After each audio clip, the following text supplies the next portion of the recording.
네, 여러분 안녕하세요. 다영입니다. 3주 만에 돌아온 것 같은데요. 그동안 갑작스럽게 좀 아프기도 했고, 저도 아프고, 남편도 아프고, 막 아픔의 연속이었습니다. 몸이 안 좋았거든요. 저는 막 감기도 오고, 뭐 약간 몸살처럼 그렇게 오기도 하고, 남편은 여러 군데 또 막 계속 연달아서 아픈 바람에 환자들이 서로를 간호하면서 그렇게 시간이 이렇게 지나왔습니다. 이제 좀 컨디션이 괜찮아져서 또 아팠지만 3주간 그런 발생한 일들 또 어, 뭔가 나누고 싶은 그런 이야기들이 또 많이 쌓여서 이렇게 영상을 켜게 됐습니다. 오늘은 좀 어떤 이야기를 나눌까 정리를 하고 시작을 했는데요. 일단은 순서 좀 말씀드리고 어떤 이야기들 하겠다 해볼게요. 그래서 이게 또 영상이 길다 보니까 그 얘기가 궁금한데 하시는 분들은 그 부분으로 넘어가실 수도 있을 것 같고 막 제가 섞어서 이야기할지도 모르겠지만 어쨌든 좀 도움이 되실까 해서 오늘 어떤 이야기 나눌 건지 말을 먼저 해보려고 합니다.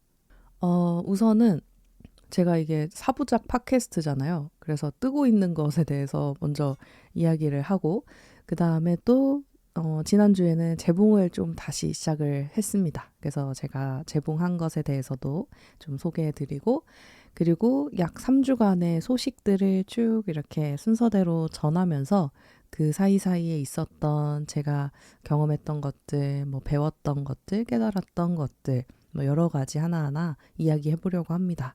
그 안에는 좀,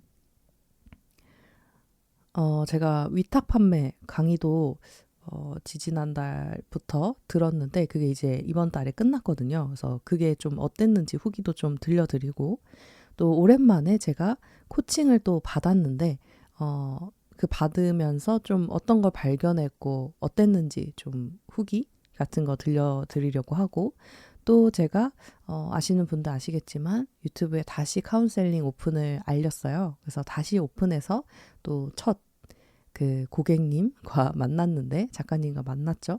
그래서 그건 또 어땠는지 후기 좀 들려드리고 셀프 피드백 정도가 될 것 같아요.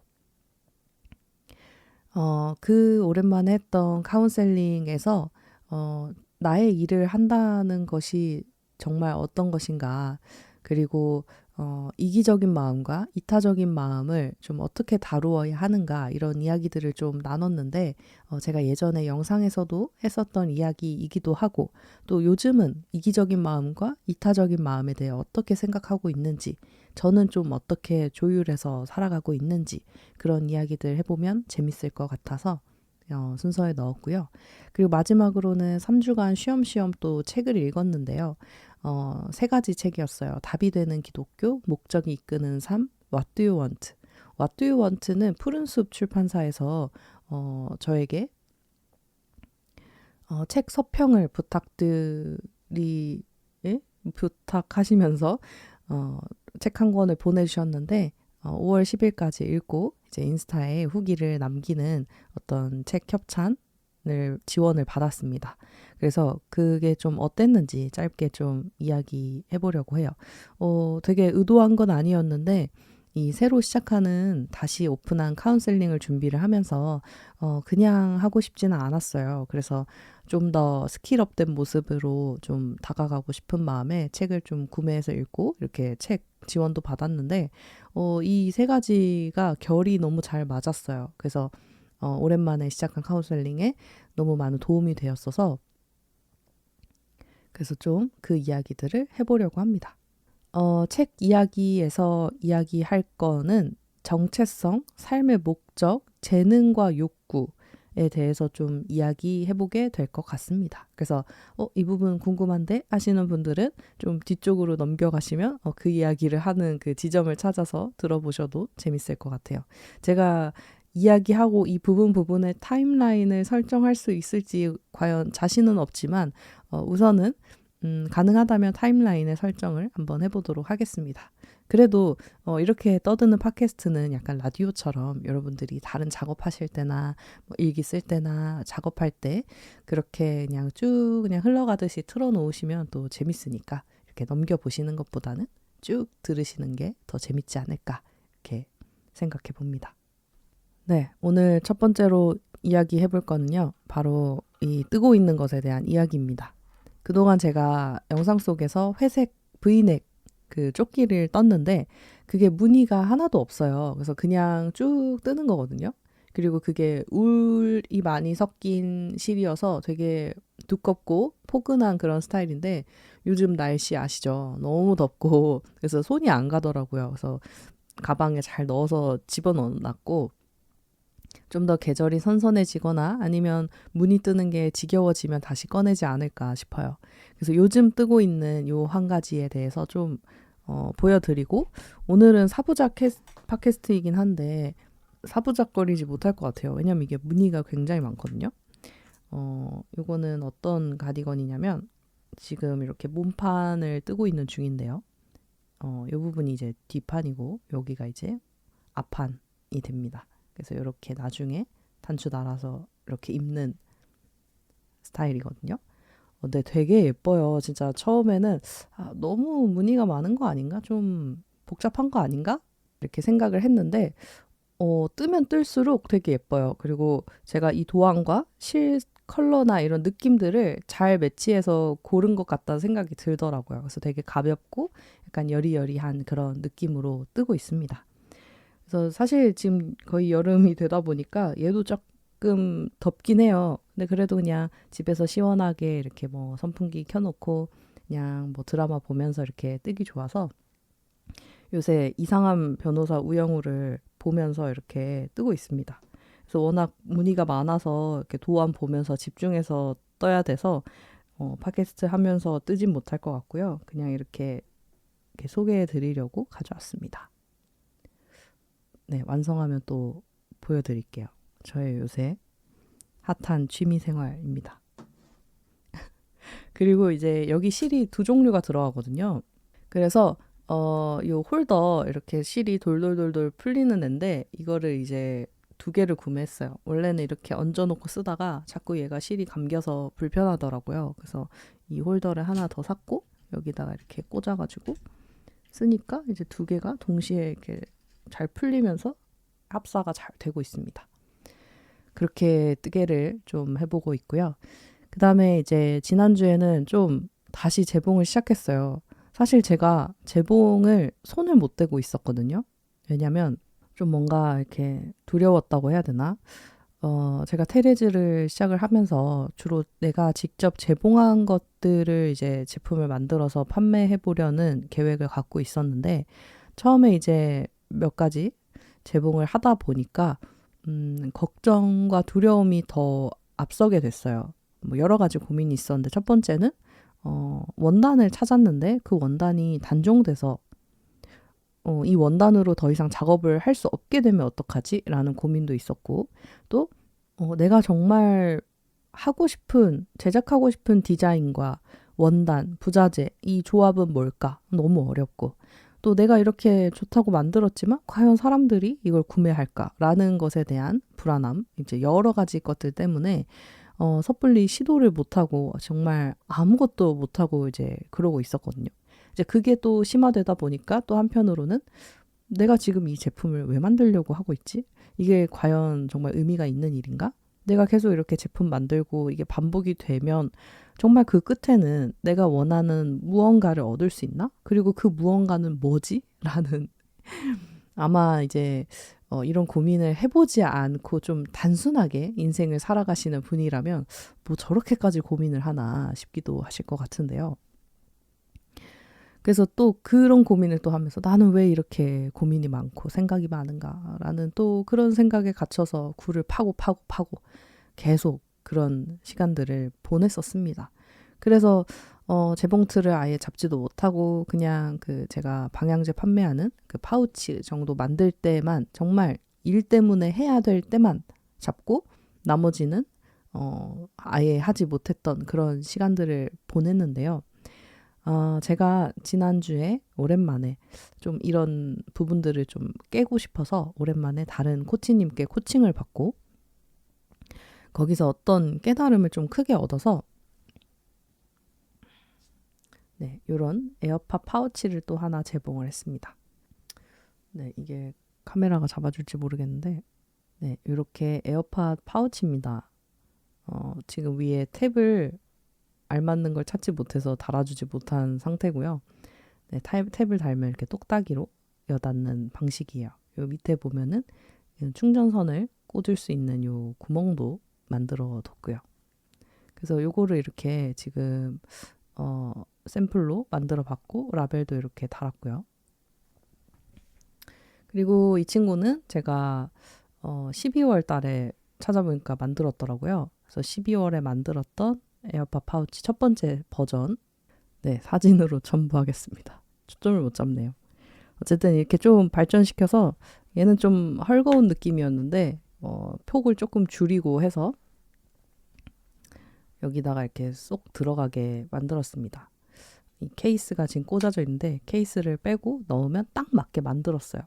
그리고 보통의 에어팟 케이스들이 뚜껑까지 쏙 들어가는 경우들이 많이 있더라고요. 근데 저는 그렇게 하니까 이걸 여닫고 쓰는 게 불편해서 이제 이 몸통 사이즈에 맞춰서 이렇게 꼭 맞게 좀 빡빡하게 들어가야 처음에는 쓰다 보면 늘어날 거니까 이렇게 해서 쓰면은 이 뚜껑을 이렇게 열기가 쉬운 거예요.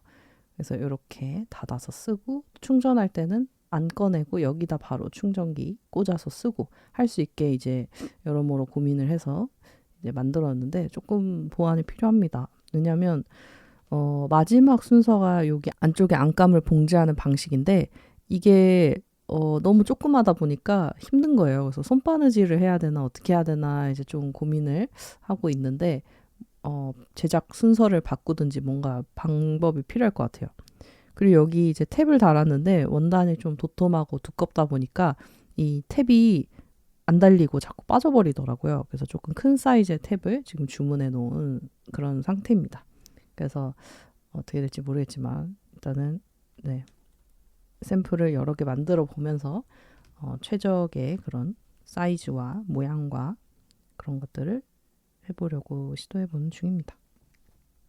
저는 개인적으로 이 원단의 조합이 너무 마음에 들었었어요. 이게 헤링본이고 안에는 체크 패턴이 이렇게 들어가 있는데 너무 마음에 들어서 요거는 무조건 이 조합은 제품으로 출시할 거고 이거는 잘 모르겠어요. 이 안에 있는 요 원단도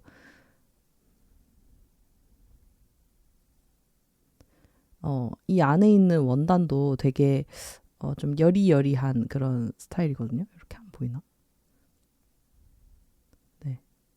왜 이렇게 해야만 보이는지 좀 굉장히 불편하네요. 어쨌든 이렇게 모르겠어요. 이 겉에 원단은 너무 마음에 드는데 안쪽에 이 원단이 참 다루기가 쉽지가 않더라고요. 그래서 일단은 여러 번 연습을 해보면 쉬워질까 싶기도 한데 우선은 네, 그렇게 해보고 시도해 보겠습니다. 그래서 이런 것들을 제공을 했고요. 네, 혹시나 이 컵 궁금해 하실까봐 이게 스타벅스 컵인데 너무 좋아요. 안에가 그 텀블러처럼 스텐으로 돼 있어가지고 밖에 그 결로 현상도 안 생기고 얼음물 같은 거 되게 오래 먹기가 너무 좋거든요. 얘도 이렇게 한번 볼까? 어렵네요. 이 초점 잡기가. 아, 네. 잘 안 됩니다. 어쨌든 이게 이제 따뜻한 거 마실 때도 잘 안 식고 그래서 특히 아마 이런 작업하시는 분들은 공감하실 거예요. 일반 컵에 먹으면 너무 빨리 식거나 너무 빨리 녹아서 이게 마시려고 보면은 다 이미 시간이 많이 지나 있고 해서 맛이 없어지고 한데 이 컵은 되게 오래 가서 작업하다가 그냥 막 몇십 분 뒤에 뭐 한 시간 뒤에 먹어도 그렇게 큰 차이가 없어서 이게 너무 편하더라고요. 그리고 특히 이제 재봉이나 뜨개 할 때는 먼지가 또 날리니까 위에 좀 실리콘이나 뭐 그런 뚜껑 덮어 놓으면 먼지도 안 들어가고 너무 좋습니다. 그래서 요 컵을 굉장히 애용을 하고 있어요. 공방에서도 요거를 똑같은 걸 씁니다. 네, 이렇게 뜨고 있는 것과 재봉하고 있는 것에 대해서 좀 소개를 드렸고, 오랜만에 코칭을 좀 받았어요. 왜 받기 시작을 했냐고 하면은 카운셀링을 다시 오픈을 하면서, 이 카운셀링, 코칭, 상담이라는 거 자체가 누군가를 잘 상담해주고 들어주려면 우선은 제가 그럴 준비가 되어야 한다는 생각이 많이 들더라고요. 그래서 카운셀링 하기 전에 나도 좀 내 안에 뭔가 혼란스럽고 또 걱정되고 이런 것들이 있으면 좀 어느 정도 마음의 정리를 좀 하고 좀 가벼워진 상태에서 누군가를 만난다면 더 깊게 들어줄 수 있고 내 생각이 그분과의 시간을 방해하지 않겠구나라는 생각이 들어서 그래서 이제 코칭을 좀 받았고요. 코칭을 받다 보니까 그런 걸 하나 발견을 하게 됐어요. 처음에는 좀 다른 주제로 그 코칭을 시작을 했는데 끝에 가서 보니까 제 안에 어떤 욕구가 있는지 어떤 바람이 있는지를 좀 발견을 하게 됐는데 그게 뭐였냐면 바로 표현 욕구였어요. 저는 그런 상황이 불편한데 예를 들어 상대방이 계속 자기의 그런 생각만 이야기를 하고 끊임없이 그 저의 어떤 의견이나 이런 건 듣지 않고 계속 본인 이야기만 하는 거예요. 그래서 제가 알겠다고 해도 들어봐 하면서 그 이야기를 계속 한다든지 이러면 굉장히 불편해지고 심장이 빨리 뛸 때도 있고 또 이게 또 과해지면 정말 이렇게 화가 슬슬 올라올 때도 있고 그래서 최근에 그런 일들이 좀 있었어서 그럴 때 내가 좀 어떻게 대처를 해야 그런 마음들을 좀 빨리 평안하게 만들 수 있을까 고민이 되더라고요. 그래서 이제 그 주제로 코칭을 받았는데 결론적으로 그런 부정적인 감정들을 내려놓고 하는데 집중하는 것보다 제가 그런 상황에서 하고 싶은 게 있다라는 걸 발견을 했어요. 어떤 거였냐면 나도 내 생각과 어떤 감정들을 잘 표현하고 싶다라는 욕구가 있었고 그게 되지 않아서 답답하고 심장이 빨리 뛰고 이렇게 몸에서 반응도 올라온다는 거를 알게 됐어요. 그리고 그 표현 욕구는 그런 어떤 상대방과의 관계 속에서만 제가 느끼고 있는 게 아니라 일상을 살아가면서도 엄청 표현하고 나의 생각을 말하고 이런 것들 속에서 되게 기쁨을 느끼고 만족감을 느끼는 사람이 저라는 걸 또 알 수가 있었는데요. 그걸 깨닫고 나니까 제가 이렇게 유튜브를 하는 이유, 그리고 블로그를 하는 이유, 또 인스타그램에 제가 어떤 의미가 있었던 그런 상황에 찍은 사진과 함께 글을 남기는 것들, 또 어떤 사람들을 만났을 때 스몰 토크가 아닌 좀 진지하고 깊은 어떤 생각과 어떤 신념이 담긴 대화를 할 때 제가 막 살아나는 부분들 이런 것들의 어떤 이유가 다 설명이 되더라고요.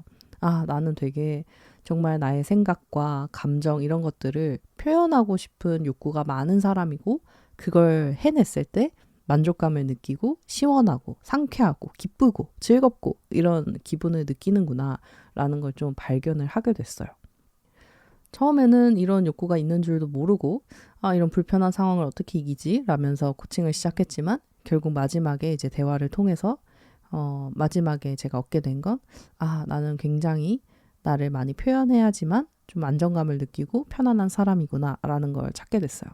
이걸 찾게 되니까 되게 재밌는 게 다음날 아침에 제가 이제 일어나서 출근 전에 책을 읽는데 책을 이렇게 한 장 한 장 넘기는데 갑자기 약간 조급해지고 불안한 거예요. 그래서 왜 내가 불안할까 생각해 보니까 언제 이거 빨리 다 읽지? 이거 빨리 다 읽고 좀 뭔가 대단한 깨달음을 얻었으면 좋겠는데 시간이 없는데 나 이제 또 곧 출근해야 되는데 이런 생각이 드니까 되게 조급해지는 거예요. 그래서 어떡하지? 이 마음을 좀 어떻게 잠재우지? 이 부정적인 감정을 이렇게 생각을 하다가 코칭을 받은 게 떠올랐어요. 나 표현 욕구가 강한 사람이었지? 그러면 지금 이 순간에 내가 뭘 해야 가장 만족감을 느낄까라고 생각을 하니 책을 더 진도를 빼는 게 아니라 지금까지 읽었던 부분에서 내가 들었던 생각과 감정들을 한번 글이나 말로 정리해 본다면 더 좋지 않을까라는 생각이 들었어요. 제 나름으로도 그게 되게 테스트였거든요. 그래서 테스트 한번 해보자라는 생각으로 책을 펴놓고 이전에 읽었던 부분을 펴놓은 거죠. 그리고 블로그를 켜서 그 생각과 밑줄 친 부분들 이런 것들을 좀 정리해 보기 시작을 했어요. 그랬더니 그 시간에 몰입이 순간 확 되면서 시간이 쓱 지나가는데 시간 너무 아깝다, 뭐 잘못 보냈다, 뭐 이런 생각이 전혀 들지 않고 되게 기분 좋다, 상쾌하다 이런 생각이 드는 거예요. 그동안은 정말 많은 책을 읽어야 내가 더 많은 지식을 얻었으니 기쁠 거라고 생각을 했는데 이미 읽었던 부분에서 내 생각을 한 번 더 분명하게 정리하고 한 번 더 곱씹으니까 그게 더 저한테는 그 시간에, 그 순간에는 만족으로 다가오더라고요. 그래서 그게 되게 최근에 했던 좀 신기하고 좀 유익했던 경험이었고요. 그러면서 제가 하고 있는 이 카운셀링이라는 서비스도 다시 한번 좀 정의와 정립을 하게 됐어요. 이전에는 제가 이 카운셀링 서비스를 오픈할 때 했던 생각은 제가 배운 이 코칭을 좀 내가 경험한 분야에서, 공방이나 사업이라는 분야에서 고민하고 계시는 분들을 만나서 코칭해 주는 거를 생각하면서 코칭이라고 하면 약간 너무 흔하니까 그냥 카운셀링 이렇게 시작을 했는데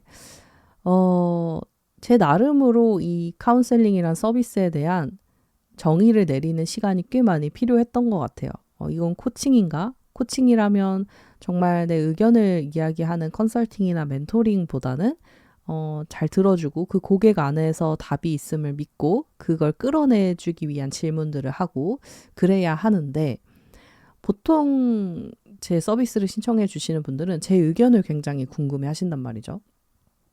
그럼 보통 코칭에서는 제 의견을 이야기할 수도 있지만 다시 한번 돌려드려요. 그 질문을 한 어떤 계기나 의미에 대해서 돌려주면서 다시 그 고객으로부터 답을 발견하고 코치는 정말 옆에서 도와주는 파트너, 지원자 이런 느낌인데 저는 자꾸 제 경험과 이런 생각들을 또 이야기하고 싶고 어떡하지 막 그런 갈등, 아직 내가 코치로서 준비가 되지 않아서 자꾸 내 자아와 흔히 말하는 에고라고 하는 게 올라오는 건가라는 생각도 했는데 어쨌든 그런 방식으로 카운셀링을 할 때 고객분들의 만족과 이런 걸 떠나서 제가 막 엄청 즐겁고 막 이런 느낌이 들지 않았어요. 오히려 제 에고를 이기지 못하고 저는 사실 제 얘기 좀 해도 될까요? 뭐 저는 이랬습니다. 꼭 누구님이 이렇게 하시라는 건 아니지만 제 경험이 도움이 되셨으면 좋겠어요. 라든지 이런 뭔가 우리가 인간적인 그런 대화를 나눌 때 저도 뭔가 기분이 좋고 또 고객분들도 다영님은 그러셨군요 하면서 그 안에서 또 뭔가 지혜나 어떤 것들을 발견해 가시는 걸 볼 때 그때 너무 기분이 좋더라고요. 그렇게 하다 보니 또 어느 순간에는 이게 그냥 친구와 만나서 떠드는 수다와 뭐가 어떤 차이가 있는가 막 이런 고민에 들기도 했고 어쨌든 고객이 돈을 지불하고 내게 어떤 서비스를 요구하는 부분인데 나는 어떤 텐션을 취해야 하는 걸까에 대한 고민이 정말 많았던 것 같아요. 근데 되게 신기한 게 카운셀링을 준비하고자 받았던 코칭에서 저는 표현 욕구가 있다는 걸 발견을 했고 그걸 좀 내가 하는 이 서비스에 잘 녹여보자 라는 생각을 하게 됐어요. 그게 좀 차별화된 저만의 카운셀링 서비스라는 생각이 들었고 그럼 어떻게 표현 욕구를 카운셀링에 녹일까라고 했을 때 코칭의 프로세스를 따라가고 코칭에서 좋은 질문하는 방식들, 생각을 끄집어내는 창의적인 기술들 이런 것들을 취하지만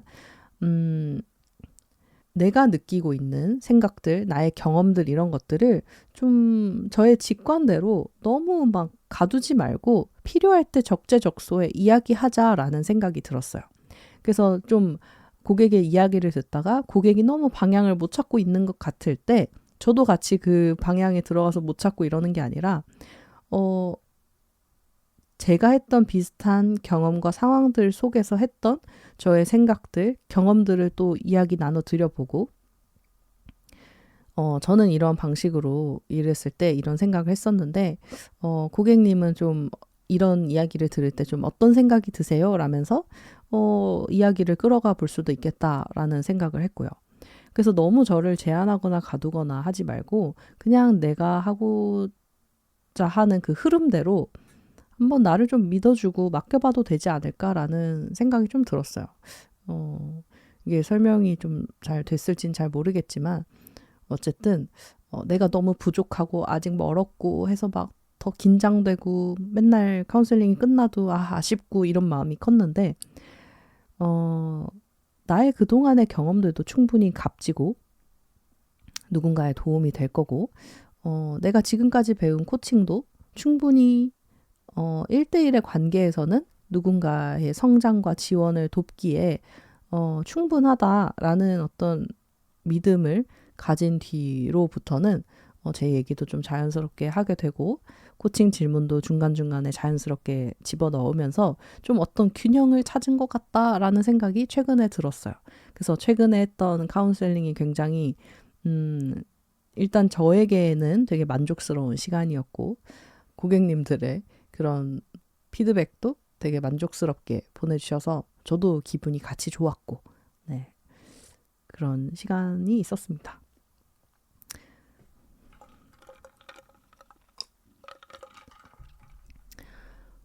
그리고 특히 한 고객님과의 한 작가님과의 대화 중에서 그 제 영상 하나를 이야기해 주시더라고요. 제가 몇 번 올렸던 것 같은데 이기적인 마음, 이타적인 마음에서 어떻게 좀 균형을 찾을 것이냐에 대한 이야기를 종종 했었어요. 그래서 이기적인 마음은 절대 나쁜 마음이 아니라는 이야기를 했었는데 사실 이 고민을 한 어떤 계기를 좀 찾아보고자 한다면 나의 일을 하고 싶다는 마음에서 시작이 되는 것 같아요. 내 일을 하고 싶고 어떤 회사에 소속되고 이런 것보다 뭔가 진짜 나의 일이라고 부를 수 있을 만한 걸 하고 싶은데 그게 너무 이기적인 건 아닐까? 정말 사람들에게도 도움이 될까? 이런 고민들을 이제 시작하면서 처음에 어떻게 보면 아예 이타적인 방향으로 좀 맞춰보기도 하고, 그리고 약간 애매한 지점에 서보기도 하고, 또 그러다가 애매해지기 시작하면은 너무 나를 위한 것인가? 내 이기적인 방향으로 가고 있나? 이게 맞나? 막 이런 고민들을 하게 됐는데, 저는 사실 저만 그런 고민을 하고 있을 거라고 생각을 좀 했던 것 같아요. 근데 저에게 고민을 나눠주시는 작가님들의 이야기를 들어보면 저만의 고민이 아니었다라는 걸 좀 발견하게 되고 정말 그분들의 입에서 제가 했던 생각이 그대로 흘러나오는 걸 들으면서 와, 너무 신기하다. 어떻게 우리가 이런 고민을 하게 됐을까라는 어떤 동질감을 느끼기도 하고 이유를 발견하고 싶기도 하고 정말 제가 이입되는 바람에 그분의 고민을 너무 해결해 주고 싶어서 같이 어떻게 하면 좋을까 고민하게 되기도 하고 그런 마음이 드는 것 같은데 그래서 오늘 이 팟캐스트에서는 나의 일을 한다는 것이 어떤 의미를 갖는가에 대해서 좀 이야기해보고 싶었어요. 그리고 이기적인 마음과 이타적인 마음 두 가지 사이에서 어떻게 좀 균형을 잡아야 할까 이 이야기도 좀 해보고 싶었거든요. 이 여기가 좀 뭐랄까 확신이 들고 믿음이 생겨야 그 다음이 되는 것 같아요. 어떤 책을 읽어도 내 목적과 방향이 딱 정해지기 때문에 이 책을 읽어야겠다. 여기서 어떤 도움을 얻어야겠다라는 것들도 좀 분명해지기 시작하고 그리고 내가 갖고 있는 재능을 좀 어떻게 활용해 봐야겠다라는 것도 좀 알게 되는 것 같다라는 생각이 들었어요. 그래서 첫 번째로 제가 같이 고민해 보고 싶은 부분은 나의 일을 하고 싶은 사람과 별로 그 부분에 있어서 생각이 없는 분들도 있어요. 그래서 내가 어떤 유형인가를 좀 알아야 되는 것 같아요.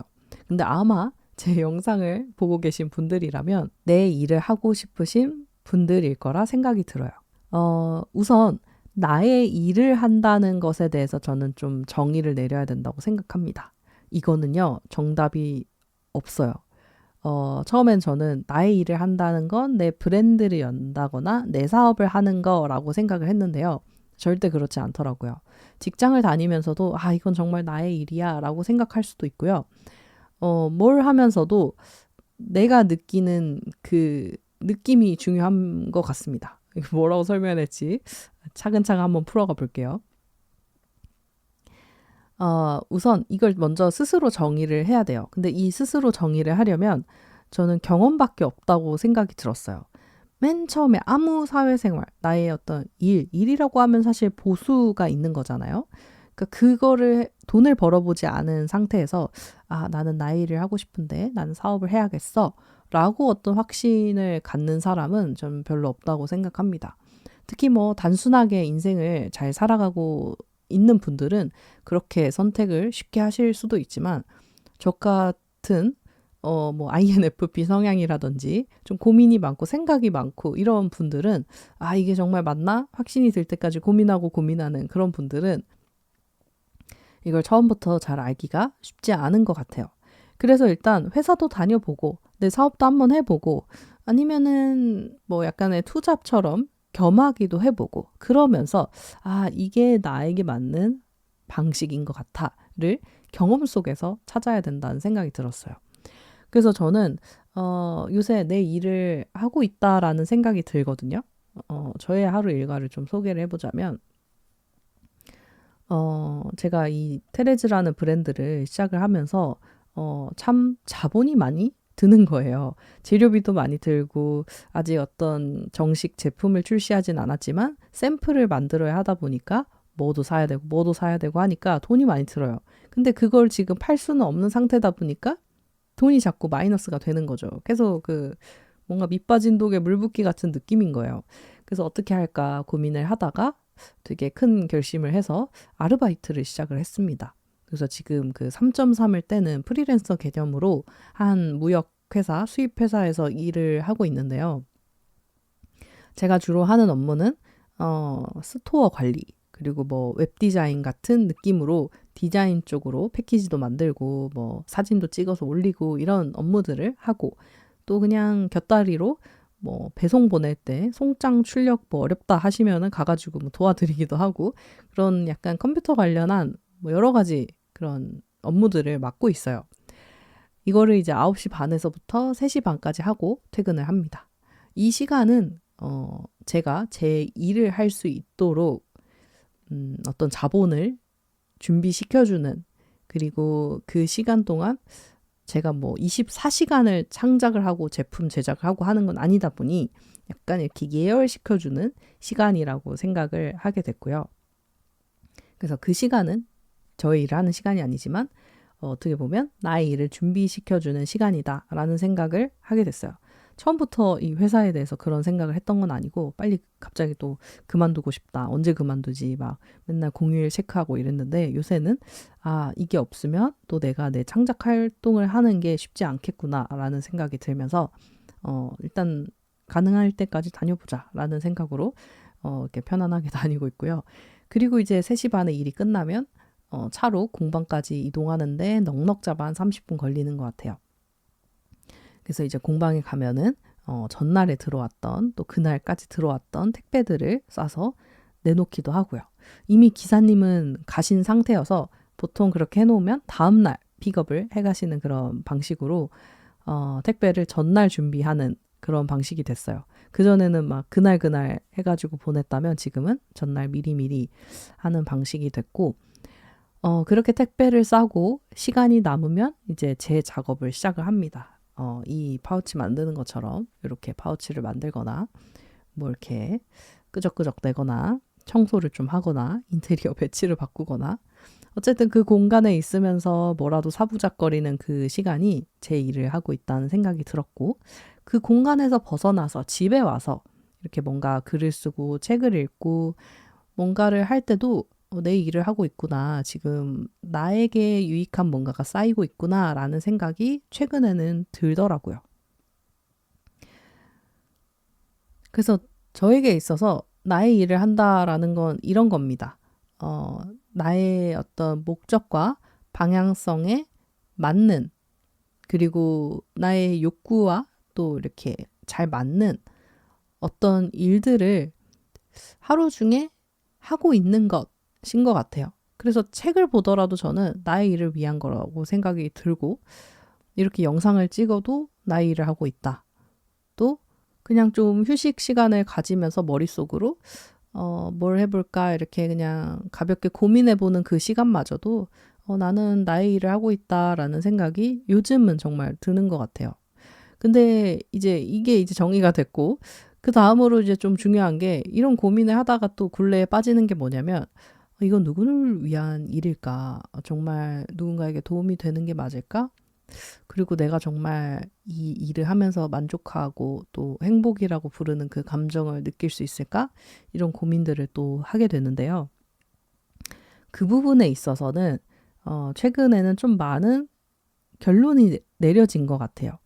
근데 이것 또한 과정이란 생각이 드는데, 아무리 누군가가 적절한 균형은 여기야 라고 말을 해준다 하더라도 본인이 스스로 경험 속에서 나의 그 균형을 이렇게 맞춰가면서 찾지 않는 이상,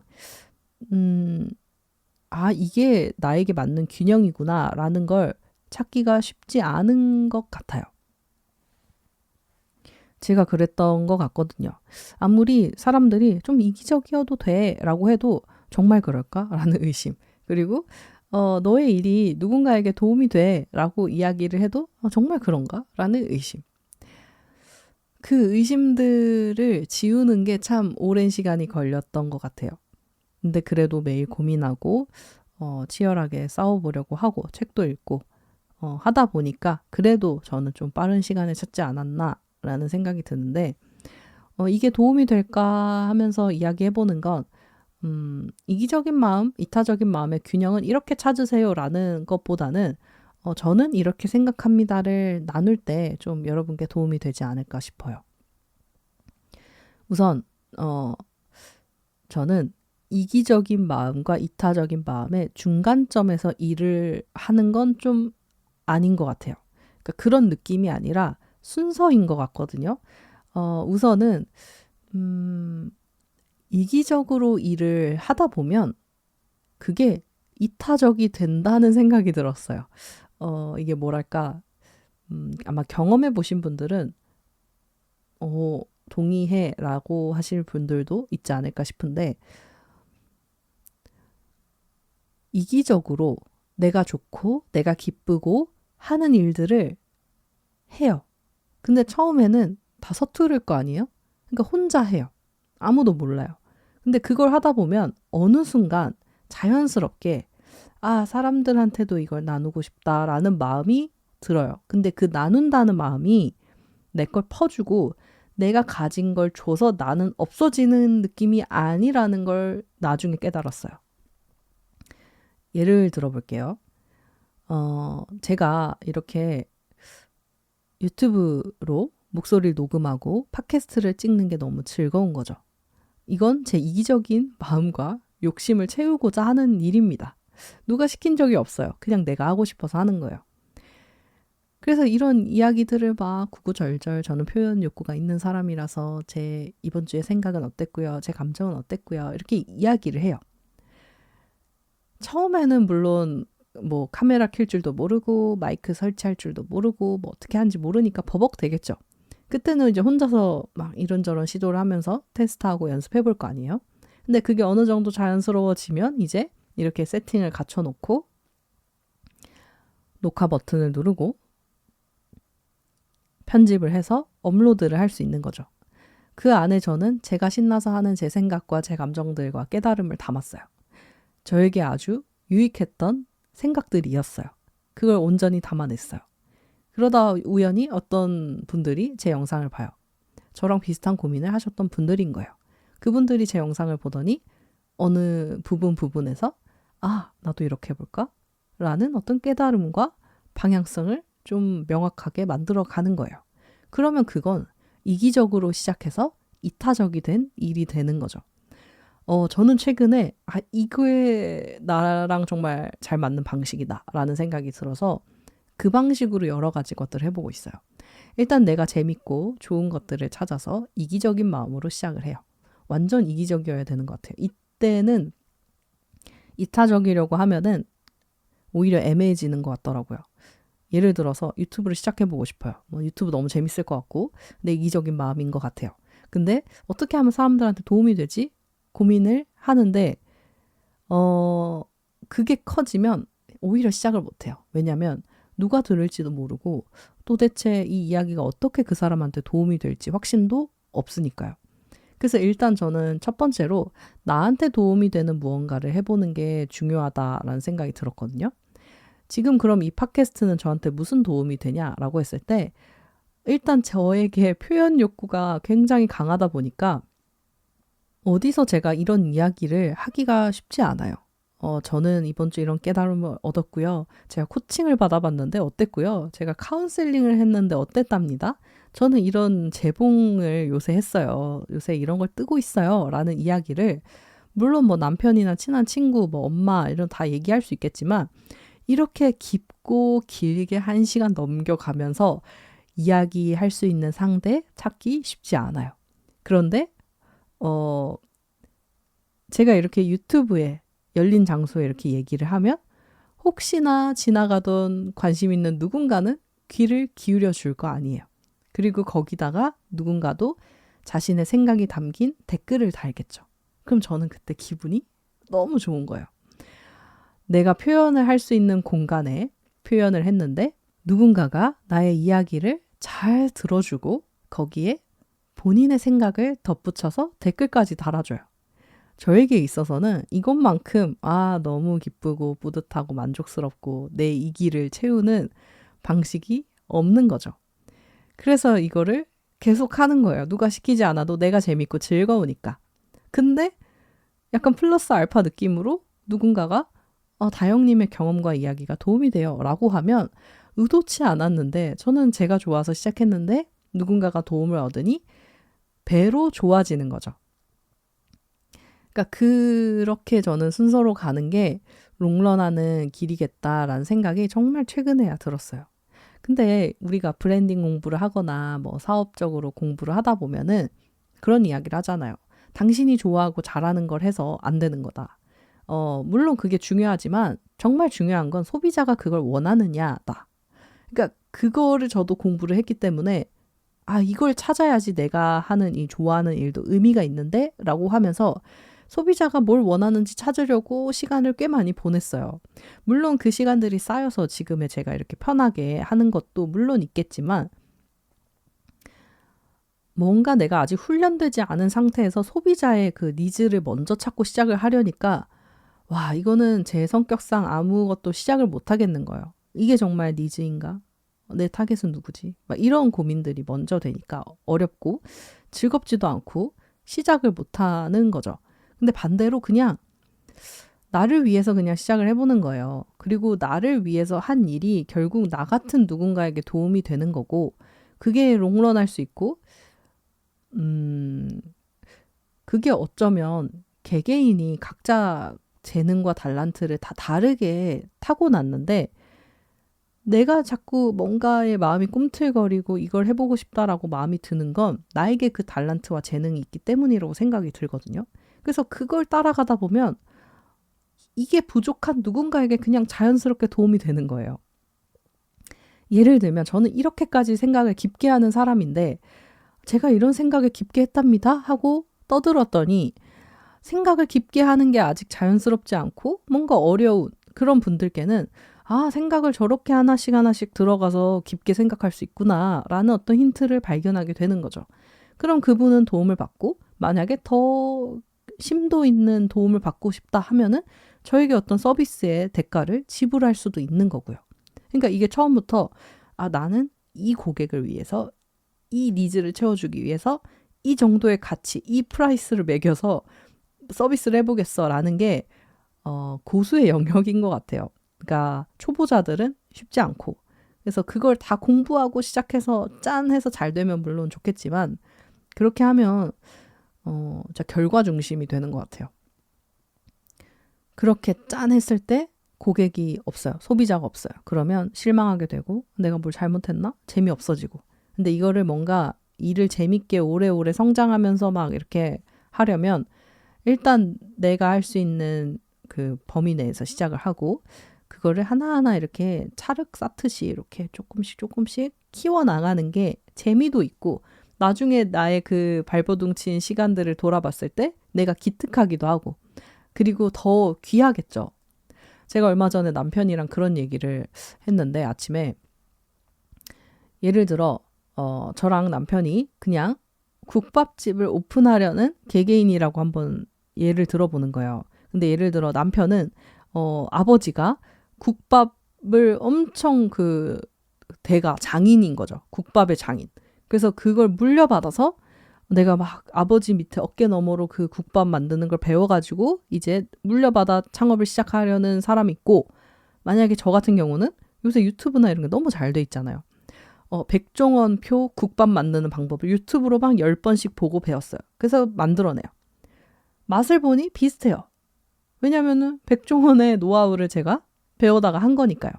근데 저는 유튜브 보고 쉬운 마음으로 창업을 했고 남편은 내가 아버지의 일을 물려서 해야 되고 그동안 아버지를 보고 오던 손님들을 만족시켜야 되고 막 이런 어떤 사명감으로 일을 하는 거예요.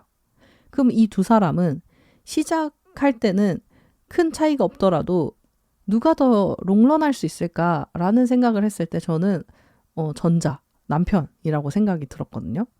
그러니까 이 의미라고 하는 거, 가치라고 하는 거, 이 모든 것들 너무 중요한 것 같아요. 그러니까 뭐 이 이야기가 여러 가지로 해석이 될 수도 있겠지만 제가 생각했던 건 너무 요새 국밥이 잘 된대. 그럼 나도 국밥집이나 차려볼까? 라는 어쩌면 소비자의 니즈만을 생각한 일은 롱런하기가 쉽지 않다는 거예요. 물론 그 가운데 내가 진짜 돈을 많이 벌고 싶어 라는 이기적인 마음이 더 앞선다면 국밥집을 오래 할 수도 있겠죠. 국밥집이 돈이 된다면. 근데 그게 아니라 그런 마음은 없고 일단 니즈가 많은 걸 하는 게 좋지 않을까라는 듯한 이기적인 마음보다 이타적인 마음이 앞설 때는 저는 그거 쉽지 않을 거라 생각해요. 그럼 이런 생각도 할 수 있을 것 같은데 그러면 착한 사람은 오래 할 수 있지 않을까요? 제가 착하지 않아서 이타적으로 뭔가를 못하는 게 아닐까요? 라는 생각도 할 수 있잖아요. 어쩌면 저는 착한 사람도 착한 마음을 채우고자 하는 이기심이라고 생각해요. 내가 누군가를 도왔을 때 너무 기쁘고 기분이 좋아요. 그건 저는 이기심이라고 생각하거든요. 그러니까 너 이기적이야 이렇게 말하는 것만 우리가 생각을 하는데 그냥 이기와 이타를 나를 위한 것과 너를 위한 걸로 그냥 단순하게 생각을 해보자고요. 그랬을 때 일단 나에게 기쁨이 되고 만족스러워야 계속 그 일을 유지하고 지속하고 성장시켜 나갈 수 있는 것 같거든요. 그래서 저는 그런 방식으로 하고 있어요. 일단 내가 좋은 거 그걸 시작을 해가지고 그 다음에 자연스럽게 이게 누군가에게 도움이 될 때까지 그냥 해보는 거예요. 쌓아가 보는 거죠. 그랬더니 요새 너무 재밌어요. 팟캐스트도 솔직히 뭐 이전에 여러 가지 영상들을 테스트 해봤지만 그렇게 조회수가 잘 나오는 편은 아닌데 그래도 그런 제 이야기를 듣고 댓글이 달린다, 반응이 온다라는 것에서 너무 만족감을 느껴요. 그리고 댓글이 달리지 않아도 뭐가 재밌냐면 이렇게 내가 3주간 이런 생각을 했구나. 글로도 쓰고 남편에게도 이야기하고 주변의 사람들에게 나 이번 주에 이런 생각했어 라고 이야기는 했지만 이렇게 제가 제 귀에 다시 들어오도록 제 생각을 말하면서 정리를 하니까 그냥 그 자체로 저는 너무 기분이 좋은 거예요. 그래서 생각이 많아지고 정리가 필요할 때 그냥 이렇게 카메라 켜게 되는 것 같더라고요. 그러면 저 상쾌하고 속 시원하고 기분도 좋고 근데 거기에 누군가 댓글까지 달아준다? 너무 좋고 이렇게 뭔가 순환이 되어가는 게 아닌가 싶어요. 그래서 좀 어떻게 나의 일을 찾을까? 내가 누구에게 좀 더 초점 맞출까에 대한 고민이 있으셨다면 이런 방법도 있다. 그래서 이런 방법도 해보시고 저런 것도 해보시고 하면서 여러분만의 어떤 균형을 찾아가 보셨으면 하는 마음입니다. 그리고 이어져서 드는 생각이 뭐였냐면 정체성, 삶의 목적에 대한 부분이었어요. 우리가 그것까진 이제 알았어요. 그러면 이기적인 마음으로 뭔가를 시작해서 이타로 번져나가는 게 좋겠구나. 그리고 그러면 이기적인 마음을 먼저 충족시키고자 했을 때 나의 일을 한다는 건 내 기준에서는 내 브랜드를 하는 거야. 내 사업을 하는 거야. 뭐 이런 식으로 정의까지 됐어요. 그 다음에는 이제 뭐가 더 중요하냐면 그럼 그게 나에게 어떤 의미가 있는데 내가 자꾸 그런 마음이 불쑥불쑥 올라오고 하고 싶은 갈망이 있다는 건 알겠어. 근데 정말 그 끝에 뭐가 있을까? 나의 오아시스가 있을까? 이런 의심과 생각에 또 이어들게 되겠죠. 그래서 우리가 자꾸 뭔가를 해보고자 하다가도 자꾸 흔들리고 하지 말까 하면서 또 멈추게 되고 이게 반복이 되고 또 어떤 좀 이 고민이 깊어지신 분들은 몇 년째 막 10년째 아무것도 생각만 하고 못했다 이런 분들도 꽤 많거든요.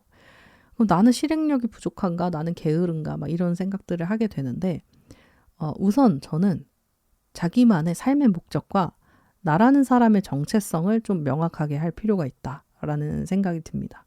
그리고 이거는 요즘 시대가 말하는 내면에서 찾는 것 절대 아니라고 생각이 들어요.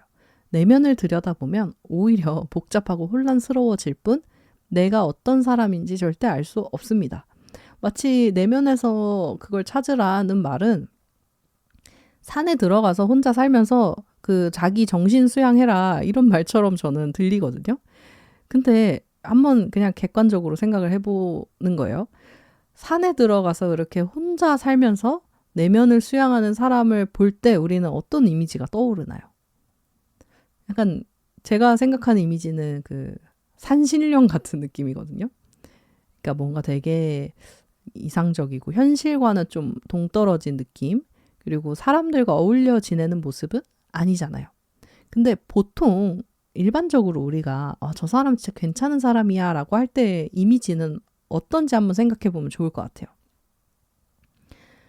제가 생각했을 때 정말 일반적인 이미지는 사람들과 잘 어울리고 자기만의 그런 자기 개발이라든지 이런 시간도 참 잘 보내고 혼자 있어도 외로워하지 않고 같이 있을 때 상대방을 피곤하지 않게 하는 그런 사람이 참 괜찮은 사람이다 라고 이야기를 하는 것 같거든요. 그러니까 우리는 타인과의 관계 속에서만 어떤 건강한 정체성 이런 것들을 발견할 수 있는 것 같아요. 절대 혼자 있어서는 저 사람은 뭐야 라고 하기가 어렵다는 생각이 듭니다. 좀 어려운 이야기긴 하지만 저는 그런 생각이 들었어요. 그래서 정체성은 누군가로부터 얻어야 되는 건데 제가 읽었던 책 중에서 정체성에 대해 이런 이야기를 하더라고요. 정체성에는 두 가지가 그 의미가 들어있는데 첫 번째가 자기의식, 자기에 대한 인식이고요. 그 다음에 두 번째가 자존감이라고 합니다. 자기 인식은 뭐냐면 자신이 어떤 존재인지를 아는 것이라고 하고요. 자존감이란 그 존재를 중요하게 생각하는 마음이라고 해요. 그래서 건강한 정체성에는 두 가지가 같이 따라 붙어야 된다고 이야기를 합니다. 어떤 책이냐면 제가 처음에 이야기했던 답이 되는 기독교라는 책이에요. 팀 켈러 목사님이 쓰신 책이고요. 뭔가 정체성에 대해서 현대의 세속주의가 우리의 정체성을 어떻게 흔들어 놓았는지가 궁금하신 분들이라면 이 책 읽어보시면 너무 좋을 것 같습니다. 우리는 다 중요한 존재가 되어서 자기의 가치를 느끼길 간절히 원한대요. 이건 다 공감하시지 않을까요? 난 정말 중요한 존재고 나의 가치가 어떤 건지를 느끼고 싶기 때문에 일을 하는 것도 있다고 생각하고 연애하고 결혼하고 가정을 꾸리고 하는 것도 있다고 생각해요. 인간이라면. 그러니까 이 내면에서 나의 정체성을 찾는 것이 모순된다라는 게 좀 어떻게 증거될 수 있냐면 한번 어린 시절을 떠올려 봐도 좋을 것 같아요. 내가 누구의 딸인지 아들인지 내 스스로 그걸 결정했나요? 아니죠. 부모님이나 주변에서 알려줬죠. 너 누구 딸이구나. 너 누구 아들이구나. 아, 그럼 나는 누구의 딸이구나. 아들이구나. 이렇게 생각을 하게 되는 거죠. 그러니까 순서가 그거예요. 타인이 먼저 나에게 알려주고 타인이 존재해야지만 내 정체성이 생겨요. 만약에 부모님이 없으면 뭐 없다라고 하는 게 되게 아예 말이 안 되긴 하지만 아예 없다 하면은 나는 누구의 딸도 아니고 아들도 아닌 거죠. 그러니까 정체성이라는 게 생길 수가 없어요. 그래서 이 딸이나 뭐 아들 이런 역할적인 정체성 외에도 내가 어떤 존재인지를 알려면 내면을 들여다보고 난 뭘 하는 사람일까, 내 MBTI는 뭘까 이게 아니라 내가 어떤 존재라고 내 외부에서 타인이 나에게 그렇게 말을 해줘야 아, 내가 그런 사람이구나 라고 생각을 하게 되는 거예요.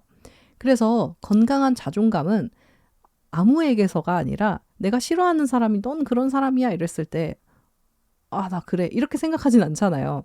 반박하고 싶어지잖아요. 그래서 자존감이란 내가 존경하는 사람으로부터 인정받고 사랑받을 때 생겨나는 마음이라고 해요. 그러니까 정말 나를 아껴주고 좀 지지해주고 사랑한다고 자주 말해주는 남편과 결혼을 해서 그런 이야기를 매일매일 들은 아내가 있다라고 한다면 자연스럽게 자존감이 이렇게 안정이 되겠죠. 내가 사랑하고 또 믿는, 신뢰하는 사람이 나한테 나를 인정해주고 나를 사랑한다고 이야기해주니까 아, 내가 그런 존재구나. 난 참 중요한 존재구나라고 이렇게 뭔가 세뇌하지 않아도 자연스럽게 그냥 받아들여지게 되는 거예요. 그래서 우리 그런 말 하잖아요. 아, 저 사람 사랑 많이 받고 자란 사람 같아. 그걸 뭐 안 좋은 표현으로 쓰기도 하지만 진짜 사랑 많이 받고 자란 사람 같은 사람 본 적 있으시죠? 그런 사람을 볼 때 어떤 느낌이 드냐면 아, 되게 진짜 사랑스럽다. 아, 뭔가 되게 맑고 순수한 영혼이다. 그리고 뭔가 귀하다. 함부로 다루기 어렵다라는 생각이 들거든요. 그러니까 그게 그냥 이렇게 자라오면서 부모로부터 친구들로부터 존중받고 사랑받고 자라온 사람들이 그렇게 건강하게 뭔가 그런 자기 혐오나 자기 비판이나 자격지심이나 이런 거 없이 상대방을 대하고 자기 스스로를 대하게 되는 것 같더라고요. 그러니까 뭐 모두의 삶이 그렇기는 쉽지 않잖아요. 우리가 다 연약하고 부족한 인간이기 때문에. 근데 이제 어른이 돼서 내가 이제 미성년자가 아니라 어른이 돼서 이 부분을 깨달았고 아, 내가 이렇게 커왔기 때문에 내 자존감이 좀 낮구나라는 걸 알았다면 이제 어른인 내가 선택할 수 있는 거예요. 내가 존경하는 사람들을 만나는 선택을 할 수도 있고 그 사람들과 함께 하면서 사랑받는 것들을 경험하고 인정받는 것들을 경험할 수도 있어요. 그러니까 주변에 혹시 나를 무시하고 깔보고 나에게 좋지 않은 이야기를 하고 너는 그것밖에 안 되는 사람이야 라고 말하는 사람들이 있다면 내가 그런가 보다 하고 가만히 있는 게 아니라 그 사람을 끊어내는 선택도 할 수 있다는 거죠. 그렇게 해서 그런 사람들을 멀리하고 나를 좀 존중해 줄 수 있는 사람들을 자꾸 만날 때 내가 건강해지고 다시 그 사람들을 만났을 때 그 이야기에 휩쓸리는 게 아니라 아니야, 나는 그런 사람 아니야 라고 말할 수 있는 용기도 생겨나는 것 같아요.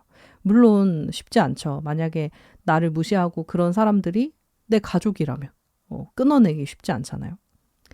그러니까 물론 뭐 모든 사람들에게 이렇게 하세요. 저게 정답입니다. 라고 이야기하는 건 아니고 이렇게 우리의 자존감이나 자기인식이 건강하게 형성되어 간다라는 이야기를 드리는 겁니다. 그 이후에 내 삶 속에서 그걸 어떻게 적용해 볼지는 오롯이 내 선택인 거죠.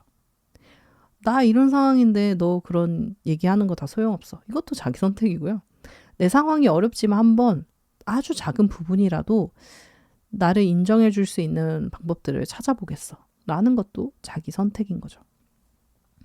그러니까 어쩌면 우리가 많은 부분을 스스로 책임지지 않고 타인에게 넘기면서 문제도 발생하는 것 같아요. 내가 너 때문에 이런 인생을 살았어. 라는 거 저는 책임 전가라고 생각합니다. 거기서 벗어나야죠. 어른이 됐다면. 물론 힘들고 더 약간 어려운 그런 상황도 있을 수 있겠지만 일반적인 상황에 우리는 스스로 선택할 힘이 있다고도 생각이 들어요.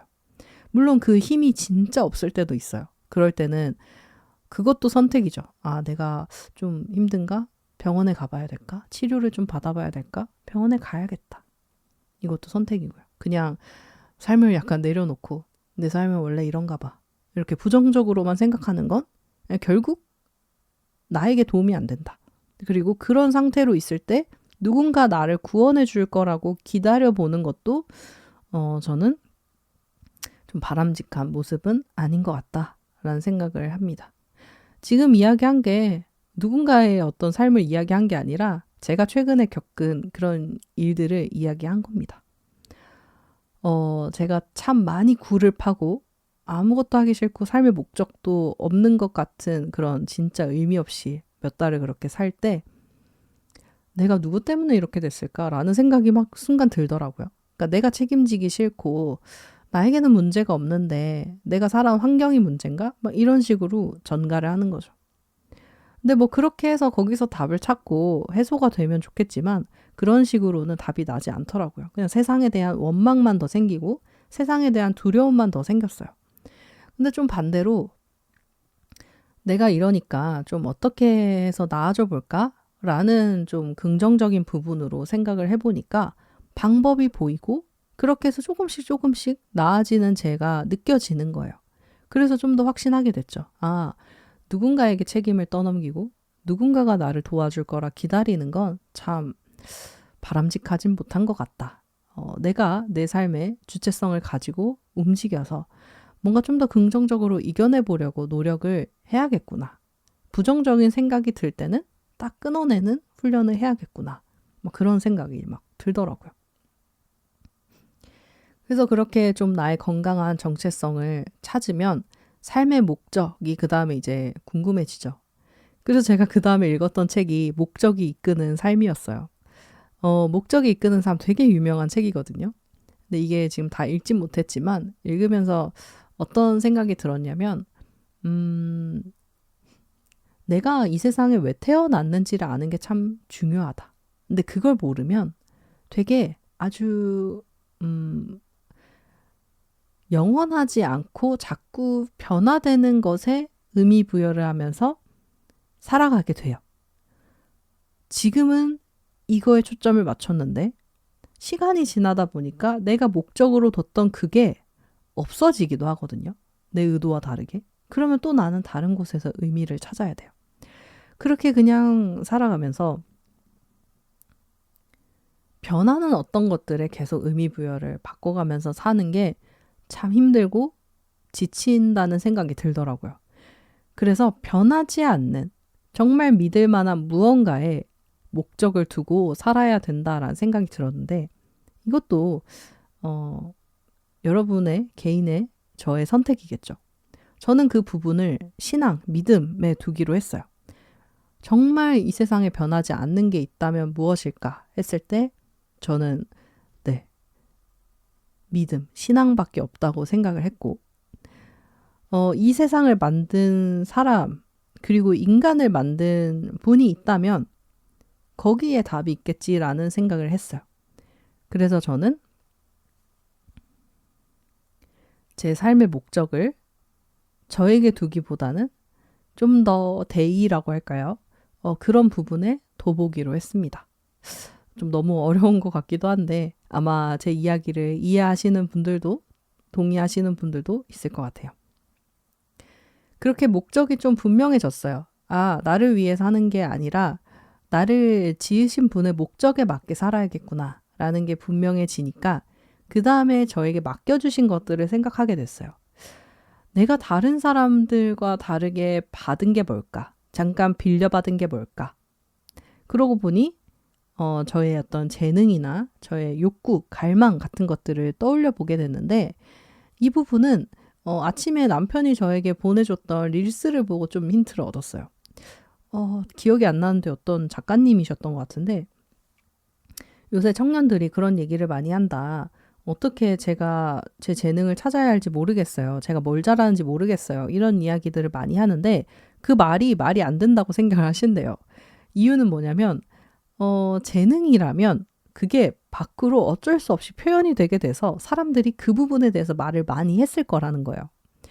너 이거 되게 잘한다. 와, 너 이거 탁월한데? 이런 말을 한 100번은 들어봤어야 그게 재능이라고 할 수 있다라고 이제 그렇게 이야기를 해주셨는데 그 부분이 저는 동의가 됐어요.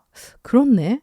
내 재능이 뭘까? 이걸 찾는데 시간을 꽤 많이 보냈는데 생각해보니까 진짜 재능이라면 사람들도 인정을 해줬겠구나 라는 생각이 들더라고요. 그렇게 생각해보니 제가 정말 살아오면서 많이 들었던 이야기들 몇 가지가 있는데 그 중에 하나가 목소리가 참 좋으세요. 목소리가 듣기 편해요. 라는 어떤 칭찬을 많이 받았던 거예요. 그래서 그걸 생각해 보니 그럼 이거 내가 받은 재능이구나, 받은 달란트구나 라는 생각이 들어서 이걸 내가 잘 활용하고 누군가에게 도움도 될 수 있다면 이거야말로 참 이웃을 섬기고 나를 건강하게 사랑하고 좀 그런 대의를 이룰 수 있는 도구로 쓸 수 있지 않을까라는 어떤 생각이 들었어요. 이게 재능이라면 그 다음에 욕구랑 맞물려져야 된다는 생각이 들었는데, 욕구는 제가 아까 이야기했던 저에게 있는 욕구 중 하나가 표현 욕구가 있는 거죠. 저에게 목소리란 재능을 주셨는데 제 욕구는 표현하는 거예요. 그러면 저는 팟캐스트를 안 할 이유가 없는 거죠. 이렇게 저의 정체성, 삶의 목적, 재능과 욕구가 딱 맞물리니까 균형이 세워지기 시작을 했어요. 그리고 이게 정말 나의 일이구나라는 어떤 확신도 들었고, 물론 100%의 확신은 아니에요. 근데 시간이 지나고 보면서 내가 지나온 길이 참 좋았다. 이게 맞는 것 같다. 여기에 내 사명이 있구나. 그리고 더불어서 여기에 누군가가 도움까지 받게 된다면 저는 이게 제 천직이 되는 거죠. 여러분들도 시간이 걸리겠지만 이 과정을 좀 즐기면서 빨리 내 일을 찾고 싶다라는 것보다 내 일을 찾는 여정쯤으로 생각을 하면서 한 발 한 발 나아가 보시면 어떨까 싶어요. 그리고 그 시간들이 처음에는 괴롭고 되게 혼란스럽고 한데 어느 정도 좀 안정기에 들어가면 되게 재밌어지는 것 같아요. 저는 요새 되게 재밌거든요. 그렇게 제 욕구와 재능 이런 것들을 알게 되니까 저는 요새 어떤 시도를 해보고 싶냐면, 그동안 테레즈를 못한 이유도 알았고 다시 시작해볼 용기가 좀 생겼는데 그 용기가 왜 생겼는지 그 이유도 알게 됐어요. 제가 그런 얘기를 종종 했었거든요. 프로젝트 J는 진짜 신나게 했는데 테레즈는 너무 뭘 못하겠더라. 근데 그 이유를 모르겠다. 그냥 시간이 지나 보면 언젠가 알겠죠. 막 이런 식으로 넘어갔는데 저에게 이제 강한 욕구가 표현 욕구잖아요. 근데 테레즈를 하면서는 제가 두 번째 사업이다 보니까 잘해야 된다는 압박이 너무 심한 거예요. 그러니까 욕심이 자꾸 커지고 사람들을 만족시키는, 어쩌면 그게 이기적인 마음이지만 이타 쪽으로 좀 더 집중을 한 거예요. 사람들이 만족해야 되는데. 이런 게 커지다 보니까 재미도 없고 뭘 못하겠는 거예요. 도대체 사람들 뭘 좋아하는지 모르겠으니까. 그래서 이제 이게 계속 길어졌는데 지금은 나에게 표현 욕구가 있구나. 그러면 나는 평생을 살면서 이렇게 생각도 깊게 하고 고민도 많은 사람이니까 이 고민을 어딘가에 기록하고 나누면 나에게 도움이 되겠구나. 근데 이게 하다 보면 나처럼 생각이 많고 고민이 많은 누군가에게도 도움이 되겠구나. 그럼 나는 팟캐스트를 계속하면서 나의 생각들을 이렇게 잘 정리되지 않아도 이 날 것 자체를 공유하면서 누군가와 조금씩 함께 성장을 하고 또 그 내 생각을 담은 것들을 제품으로 만들어서도 표현하고 영상으로도 표현하고 나중에 기회가 된다면 책을 써서 글로도 표현하고, 그렇게 나는 여러 도구들을 활용해서 표현하는 삶을 산다면 너무 좋겠다. 그리고 그게 누군가에게 도움이 된다면 그건 내 사명이자 천직이라고 할 수 있겠구나. 이렇게 뭔가 정리가 된 것 같아요. 쭉 뭔가 되게 장황하고 좀 복잡한 이야기들을 했지만 어쨌든 이런 흐름들로 저의 생각이 정리가 되면서 지금은 테레즈를 어떻게 해봐야겠구나라는 어떤 분명한 선명해지는 부분이 생기더라고요. 누군가는 그냥 일단 해보면서 부딪혀 보면서 찾아가는 분도 있을 거고, 근데 저는 이 내 의미, 목적, 방향성, 시작하는 그 시작점에서의 내 태도나 감정 이런 것들이 너무 중요한 사람이어서 그게 시간이 참 많이 걸린 것 같아요. 그래서 지금은 어느 정도 이제 정리가 돼서 뭔가를 해보려고 사부작거리는 중이고, 그래서 재봉도 다시 잡을 수 있었고요. 그래서 테레즈의 앞으로의 어떤 제품 계획은 사람들이 이거 좋아할까? 라는 것보다 그거는 한 10%? 그리고 나머지 90%는 이 제품의 내 생각을 좀 어떻게 녹여볼까? 라는 고민이 더 주가 될 것 같습니다. 그런 생각을 하니 벌써부터 즐겁고요. 아, 이 제품의 이름을 뭐라고 붙여볼까? 이 제품의 스토리는 뭐라고 만들어볼까? 그런 생각들로 신이 나는 그런 상태입니다. 그래서 오늘 팟캐스트의 제목도 이기적인 마음으로 시작하는 나의 일이라고 지어봤고요. 특히 크리스천이신 분들이 이런 고민을 참 많이 하는 것 같아요. 제가 카운셀링을 해보고 또 이렇게 1대1 컨설팅이나 뭔가를 하면서 많은 분들을 만났을 때 제가 크리스천이다 보니 이제 크리스천인 분들이 많이 오시게 되고 저와 대화를 나누시게 되는데 공통점인 것 같아요. 뭔가 하나님을 위한 일을 하고 싶고 좀 선한 영향력을 나누고 싶고 돈도 돈이지만 돈보다 큰 어떤 의미를 만들고 찾고 싶은데 거기서 되게 방황하시는 분들이 많으시더라고요. 저를 포함해서. 그래서 오늘의 이야기가 좀 그런 어떤 여러분만의 길에 있어서 지도를 그리는 데 있어서 힌트가 좀 되었다면 너무 기쁠 것 같고요. 여러분이 하시는 고민과 생각들 댓글로 나눠주시면 너무 제가 기쁠 것 같고 같이 또 고민해보면 더 좋을 것 같고요. 또 어떤 이야기들 좀 나눠줬으면 좋겠다 하는 게 있다면 또 남겨주셔도 너무 좋을 것 같습니다. 오랜만에 조회수가 얼마든 한 분 한 분이 보시는 게 소중하고 재밌는 그런 컨텐츠를 하게 돼서 너무도 기쁘고요. 또 한 주, 두 주 살면서 또 이렇게 이야기가 쌓였을 때 돌아오도록 하겠습니다. 오늘도 제 긴 이야기 좀 장황하고 또 정리되지 않은 그런 생각들이지만 이렇게 이야기 들어주셔서 감사합니다. 그럼 또 돌아올게요.